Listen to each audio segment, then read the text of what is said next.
नमस्कार, आप देख रहे हैं मोबाइल न्यूज 24। मैं दिलीप कुमार। अभी हम बिहार के बांका धोरैया प्रखंड सिज्जत पंचायत में हैं। यहाँ के मुखिया जी से बात करते हैं, 4 साल में इन्होंने क्या क्या किया है अपने पंचायत के लिए। मुखिया जी, सबसे पहले तो आप अपना पूरा परिचय बताइए और पंचायत का नाम बताइए। मेरा नाम गयास खां है। मैं सिज्जत बलियास पंचायत का अभी वर्तमान में मुखिया हूँ। और आपने जो कहा कि 4 साल बीत गया, ऐसी बात नहीं है। अभी मुझको मुखिया बने हुए कंप्लीट 3 साल 5वां महीना बीत रहा है। अच्छा मुखिया जी, आपसे सवाल था, जो आपने अपने पंचायत में प्रधानमंत्री आवास कितने को दिया है वो आप पब्लिक को बताइए।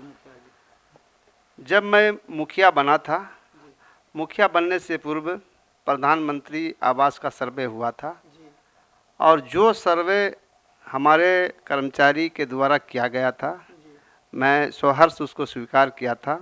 और जितने लोगों का सर्वे हुआ था, करीब करीब मैंने सारे लोगों को, यानी एक भी पुराना सर्वे में जो सूची बनाई गई थी उसमें से एक भी घर हमारे पंचायत में नहीं बचा है, सारा पूर्ण हो गया है। मतलब प्रधानमंत्री आवास से कोई वंचित नहीं है मुखिया जी।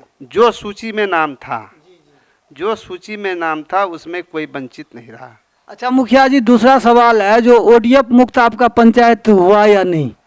हाँ, मेरा पंचायत ओडीएफ है और स्वच्छता मिशन में भी बहुत कार्य किया गया है। पहले जो सड़क के किनारे नाली हुआ करता था, तो नाली से नहीं बल्कि सड़कों पर पानी बहा करता था। लेकिन आज मैं बहुत दावे के साथ कह रहा हूँ कि मेरे पंचायत के किसी के गांव में भी सड़कों पर पानी आपको नहीं मिलेगी, सारा नाली के अंदर पानी मिलेगा और नाली भी साफ़ सुथरा मिलेगा। जहाँ तक लोगों को मैं जागरूक कर रहा हूँ, जो गंदगी पहले जैसा रोड पर पड़ा रहता था, गलियों में पड़ा रहता था, हमारे वर्कर भी इतना सजग और इतना मेहनतशील हैं कि आज हमारा गांव ही नहीं बल्कि पंचायत साफ़ सुथरा नज़र आ रहा है।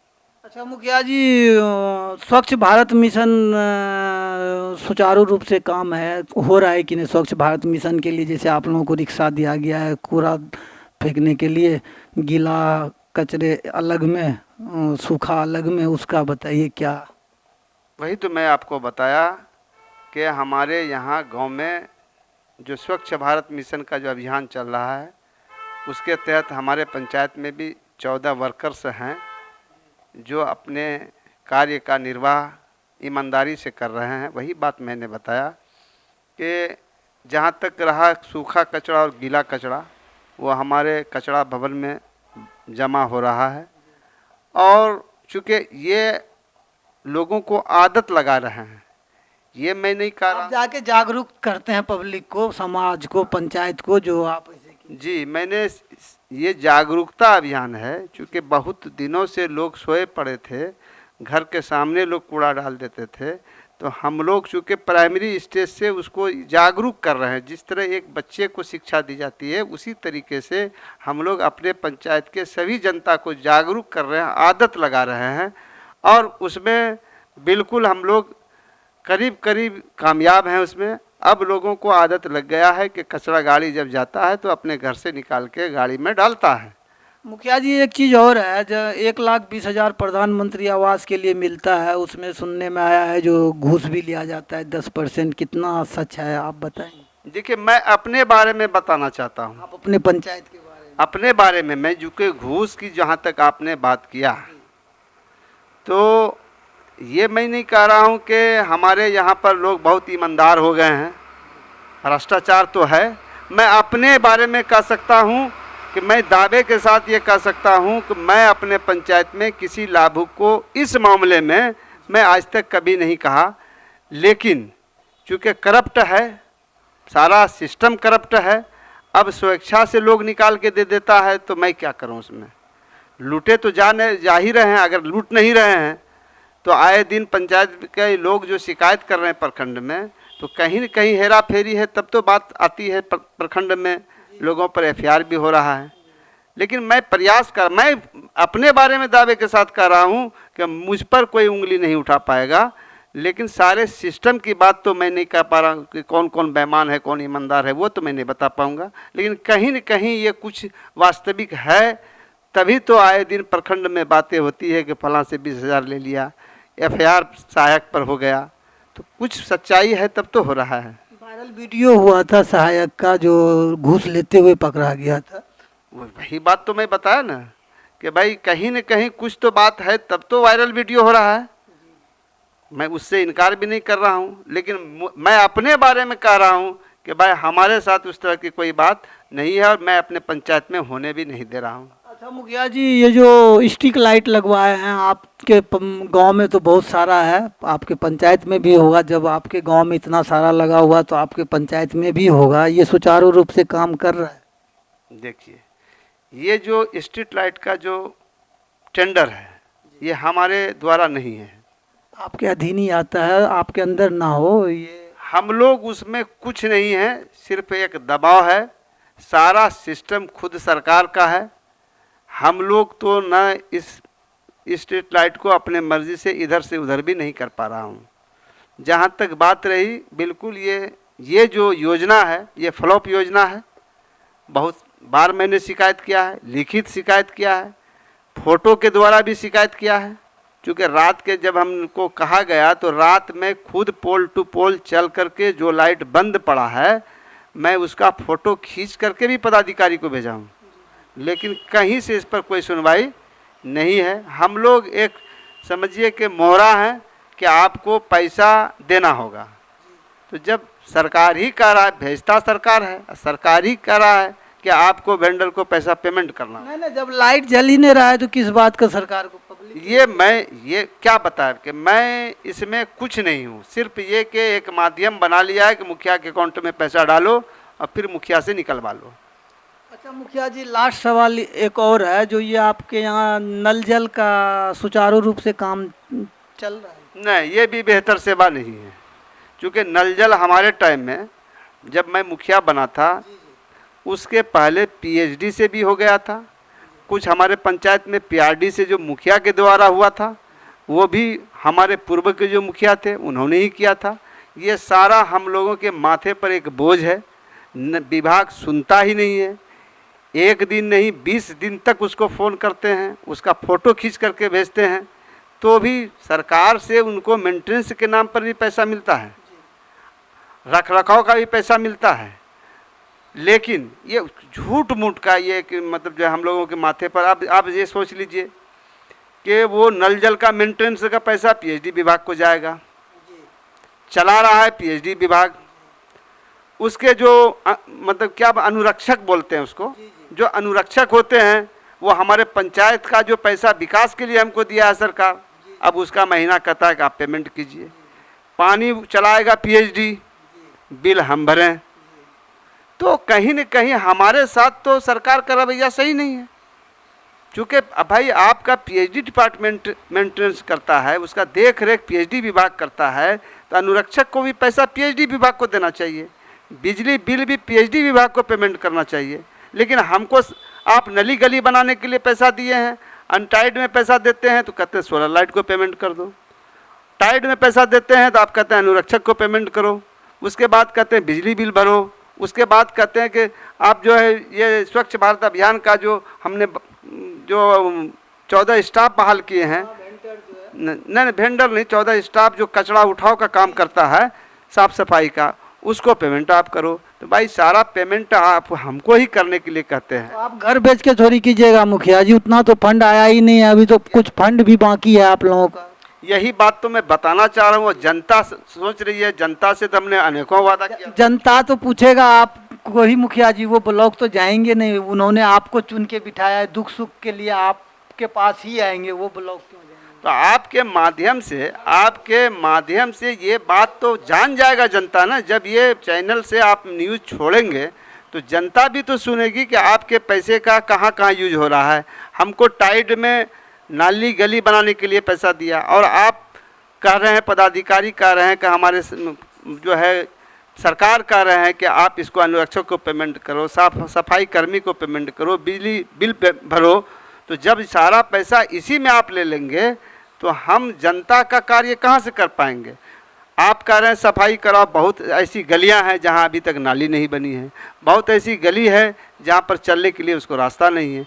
तो सरकार दिखा रही है कि मैं पंचायत को पैसा दे रहा हूँ और दूसरे रूप में वो पैसा, यही तो मैं सरकार से भी मांग कर रहा हूँ कि आपके आदेश का मैं पालन कर रहा हूँ, लेकिन जनता से वादा मैंने भी किया था कि मैं बनूंगा तो आपका गली बना दूंगा, आपका नाली बना दूंगा, और नली गली पर पैसा आपने दिया हमको, ये मैं नहीं कर रहा हूँ नहीं दिया, लेकिन इस रूप में दिया कि सब जनता देख रही। आजकल तो सारा नेटवर्किंग सिस्टम है, पैसा जैसे आप छोड़ते हैं तो लोग नेटवर्किंग से पैसा देख लेता है कि हमारे पंचायत को भाई 30 लाख 40 लाख 50 लाख का आवंटन आया, और दूसरे तरफ उस पैसा को आप कहते हैं कि आप सोलर लाइट के वेंडर को पेमेंट करो, अनुरक्षक को पेमेंट करो, स्वच्छता कर्मी को पेमेंट करो, बिजली बिल भरो, तो सारा पैसा तो दूसरे रूप में आप ही ले लिया, तो मैं जनता का काम कहाँ से करूँ? यही समस्या है, और समस्या अनेकों है जो मैं अब जनता, अगर आप हकीकत में इस चैनल को चलाते हैं तो ये चैनल जब चलेगा तो मेरे द्वारा जो बोला गया बात है वो जनता ज़रूर सुनेगी, और जनता जब सुनेगी तो जनता खुद जानेगी। और समय भी आ रहा है सरकार को पूछने का कि आप हमारे ग्राम प्रधान को, विधानसभा के सदस्य हैं वो स्वतंत्र हैं, लोकसभा के सदस्य हैं वो स्वतंत्र हैं, चूँकि वो उनकी सरकार है वो स्वतंत्र है, भारत सरकार है वो स्वतंत्र है, लेकिन पंचायत सरकार है, क्योंकि आपने ही नाम दिया है पंचायत सरकार भवन, तो पंचायत सरकार भवन भी एक सचिवालय है। तो जाहिर सी बात है कि ग्राम में जो आप पंचायत सरकार भवन बनाया, यहाँ के जो मुखिया हैं इनको भी तो स्वतंत्र छोड़िए, इनको भी तो डिसाइड। एक तरफ आप कहते हैं कि ग्रामीण से सलाह लेकर के योजना तैयार कीजिए, मैं योजना तैयार करता हूँ कि ये काम करूँगा, लेकिन दूसरे तरफ उसी पैसा को आप डाइवर्ट कर देते हैं, तो भाई ग्राम का विकास कैसे होगा? आप मनरेगा की ही बात को ले लीजिए, कहीं पर आप हमको प्रशासनिक का, पंचायती राज व्यवस्था में प्रशासनिक का, पंचायती राज व्यवस्था में 15 लाख के स्वीकृति का हमको आपने ये दिया है, पावर दिया है कि मैं 15 लाख तक के योजना का प्रशासनिक कर सकता हूँ, और दूसरे तरफ इसी मनरेगा में आप हमको बांध दिया है, वहाँ पर हमको डोंगल आप नहीं दिया, वहाँ पर हमको दे दिया कि वो जो प्रशासनिक का पावर आप पीओ के हाथ में दे दिया। क्यों भाई? जब ग्राम सभा करके हमको ग्राम पंचायत ने 15 लाख का पावर दिया, तो मनरेगा के तहत भी तो ग्राम पंचायत में कार्य होता है, तो वहाँ भी तो वो पावर मुझको होना चाहिए, लेकिन आज हमको वहाँ पर आप बांध दिया, मनरेगा में हम प्रशासनिक नहीं दे सकते हैं। ये कहाँ का इंसाफ है? अरे जब ग्राम प्रधान को आप ग्राम पंचायत का पावर दे रहे हैं तो ग्राम पंचायत से मनरेगा बाहर तो नहीं है, लेकिन वहाँ आप बांध दिया है। तो यही चीज़ मैं बताना जनता को चाह रहा हूँ कि सरकार की नीति कहीं न कहीं ग्राम पंचायत के साथ सौतेलेपन का व्यवहार रहा। अच्छा, आप ये बताइए, सरकार का गाइडलाइन है जो दारू तस्कर को मुखिया जी पकड़ें और थाने को इन्फॉर्मेशन दे, ऊपर से आदेश आया, इस पे आपने कितने को दारूबाज को पकड़वाया है? देखिए, बहुत अच्छी सवाल आपने किया। मुझको भी खुशी है कि सरकार ने दारू बेचने पर प्रतिबंध लगाया, न दारू बिकेगा न लोग पिएगा, अच्छी बात है। लेकिन आज ये रवैया हो गया है कि मुखिया को तो ये हाल है कि अभी तक में तकरीबन 30 से 40 मुखिया की हत्या हो गई। इसी चक्कर में जो परिस्थिति है अभी कि 40 मुखिया की हत्या हो गई, और वो हत्यारा आज जेल में भी बंद नहीं है। मुखिया को आप कहते हैं, लेकिन मुखिया को तो सुरक्षा व्यवस्था आपने दिया नहीं है। यहाँ तो मुखिया के गाड़ी को भी पुलिस वाला रोक के कहता है कि हेलमेट नहीं है तो पैसा भरो, लाइसेंस नहीं है, जबकि मुखिया को अनेक काम से हमेशा प्रखंड और पंचायत जाना है और जिला भी जाना है। कभी कभी ऐसी परिस्थिति आती है कि प्रखंड मुख्यालय में बैठक चल रही है और वहीं से आदेश हो जाता है कि आप लोग जिला आइए। तो अब हेलमेट लेने के लिए तो वो घर, हालांकि वो मेरी सुरक्षा है, लेकिन वैसे परिस्थिति में हेलमेट लेने तो घर नहीं आएगा, उसको कहीं न कहीं मुख्यालय से, प्रखंड मुख्यालय से ही जिला मुख्यालय जाना होगा, और जब वो बगैर हेलमेट के जाएगा तो पुलिस वाला उसको तुरंत रोकेगा। ओ आप मुखिया जी हैं, बहुत कमाते हैं, आपको तो 1500 देना होगा। तो जब मुखिया के साथ ये हाल है तो आम पब्लिक के साथ क्या? और दारू सरकार बंद कर दिया है, ये मैं उनका सराहना ही नहीं बल्कि बहुत बहुत धन्यवाद। दारू तो सरकार ने बंद कर दिया। आप भली भांति जानते हैं जो होम डिलीवरी भी होता है दारू, तो मैं बता रहा हूं कि अगर दारू का इम्प्लीमेंट बंद का हो गया है और सरकार के जो प्रशासनिक विभाग हैं अगर वो चुस्त और दुरुस्त हैं तो सड़कों पर आखिर जो गिरा पड़ा मिल रहा है या आए दिन जो न्यायालय में 50 के तादाद में पीने वाला जा रहा है और सरकार खुद उससे फाइन कलेक्शन कर रही है, तो उसी से तो सरकार को पता चल रहा है कि आपका ये दारू बंद किया हुआ। मैं अपनी बात नहीं कर रहा हूँ, मैं उनके द्वारा जो रिकॉर्ड है, जो उन्होंने अपने रिकॉर्ड को प्रस्तुत करते हैं, मैं वहाँ पर ले जाना चाह रहा हूँ कि अगर दारू आपका बंद है तो हर थाने से 20-25, यानी कि हमारे बांका जिला में भी 11 थाना है, 11 से 12 होगा क्योंकि कुछ ओपी भी है। तो उसी से तो सरकार को आकलन मिल जाता है कि अगर आपके थाना के द्वारा पर थाना अगर 10 आदमी पकड़ा के जाता है, इसका मतलब 110 आदमी आपके न्यायालय में रोज जाता है। तो 110 आदमी को पकड़ते हैं पीने के हालात में, तो पीने वाले का तादाद कितना होगा इससे आप अंदाज़ा कर लीजिए। क्योंकि पकड़ने में तो आप 10 ही को, थाना वाइज 10 को पकड़ा है, तो जाहिर सी बात है कि अगर 10 पकड़ाया है तो 1000 पीने वाला है, तब तो 10 पकड़ाया है। तो आखिर 1000 आदमी पर थाना में लोग जो दारू पी रहा है वो दारू आ कहाँ से रहा है? और अगर आ रहा है, जब आपका पुलिस व्यवस्था इतना चुस्त और दुरुस्त है, उसके लिए आपने अलग से भी प्रशासन लगा रखा है कि आबकारी विभाग को भी लगाया है, 112 को एक्स्ट्रा आपने इतनी गाड़ी दिया है, तो फिर ये दारू आता कहाँ से है? और आप ही लिखते हैं कि आज 100 लीटर फलां जगह पकड़ा गया, 200 लीटर फलां जगह पकड़ा गया। तो आखिर ये जब तक उनके मिली भगत से नहीं चल रहा है तो पकड़ाता कैसे है? अगर आप एक पकड़ते हैं तो इसका मतलब है कि 100 आदमी चल रहा है और दिखावे के लिए आप एक पकड़ा रहे हैं। जब पुलिस प्रशासन बिल्कुल मुस्तैद हो जाएगा तो मुझको नहीं लगता है कि दारू बेचने वाला पर मार सकेगा। तो कहीं न कहीं तो इस संलिप्तता तो उन्हीं लोगों का है। और अब तो मुखिया, एक टाइम होता था मुखिया का खौफ होता था, जो मुखिया जी के यहाँ पुलिस किसी को अरेस्ट करने आता था तो मुखिया के यहाँ पहले जाता था। अब तो मुखिया को कोई वैल्यू ही नहीं है, ब्लॉक में सिर्फ सिग्नेचर के अलावा मुखिया के पास कोई काम ही नहीं रह गया है। अब मुखिया का काम है दारूबाज को पकड़ो और थाना को इन्फॉर्मेशन करो, इसके अलावा मुखिया जी के पास और कुछ है ही नहीं। मुखिया जी, आप प्रधानमंत्री और मुख्यमंत्री से क्या अपील करना चाहेंगे और अपने पंचायतवासी से? हम तो ये बात कहेंगे क्योंकि आपने अभी कहा जनप्रतिनिधि, तो जनप्रतिनिधि मुखिया भी होता है, वार्ड सदस्य भी होता है, एमएलए भी होता है, एमपी भी होता है। सभी हम लोग एक सदन के सदस्य हैं सभी, लेकिन सरकार एक है। हम सदस्य नहीं हैं, मैं सदस्य नहीं हूँ, लेकिन हमारे नीचे जो वार्ड सदस्य है वो सदस्य है। मुख्यमंत्री सदस्य नहीं है, लेकिन उसके जो भी विधायक है वो विधानसभा के सदस्य कहलाते हैं, सांसद भी लोकसभा के सदस्य कहलाते हैं और सभी जनप्रतिनिधि कहलाते हैं। तो मैं दोनों से सवाल ये करना चाहता हूँ कि भाई जनप्रतिनिधि आप भी हैं, हम भी हैं, लेकिन आप इतना स्वतंत्र हैं कि अपने सदन में बैठ करके आप अपना सैलरी बना लेते हैं और हमको वो अधिकार आप नहीं दिए हैं। तो उनको भी सोचना चाहिए, क्योंकि वो भी एक जनप्रतिनिधि हैं, भले हमारे कहिए कि उच्चतम हैं, सर्वोपरि हैं, तो निचले स्तर के लोगों के बारे में भी उनको सोचना चाहिए। अगर आप स्वतंत्र हैं तो संविधान में जो बाबा भीमराव अंबेडकर ने जो 29 बिंदु पर पंचायती राज विभाग को जो सशक्त किया है कि जब तक ग्राम सशक्त नहीं होगा तब तक देश सशक्त नहीं होगा, प्रदेश सशक्त नहीं होगा।